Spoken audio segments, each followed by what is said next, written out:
I'm Lexi Catania. I'm a design and applications engineer here at Tinius Olson, and today we're going to be going over some frequently asked questions we get about the melt flow test and our MP1200. So the first question is, what is melt flow rate?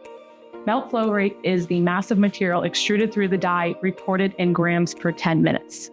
On the other hand, melt volume rate is the volume of material extruded through the die reported in centimeters cubed per 10 minutes. The two can be converted to one another using a correction factor, which can be found in reference tables in ASTM D1238 or ISO 1133.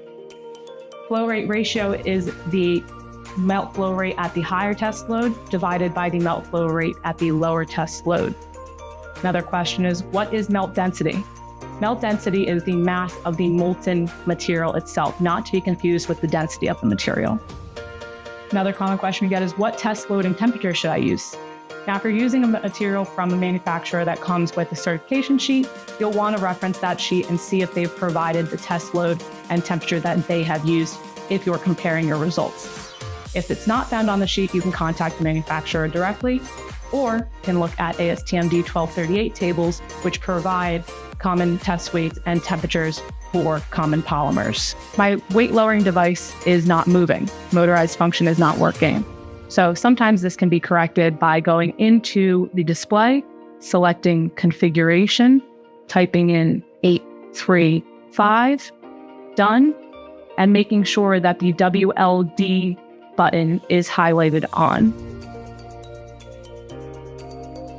Another commonly asked question we get is, my melt flow values are too high or too low. My results are not falling within the tolerance that my manufacturer is setting or my other results have otherwise said.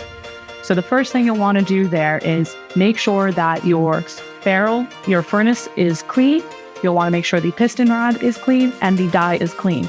You'll also want to check that the opening of the furnace at the bottom of the machine here is clean as well, as any leftover residue or buildup could affect your results. Additionally, then, you'll want to make sure that you're using the proper die for the test you are running, whether it's the D3364 die for PVC, the half die of ASTM D1238 Procedure C, the standard die, or the standard die that comes in different materials. Depending on which polymer you are testing, you may require a specific material die that is coherent with the polymer.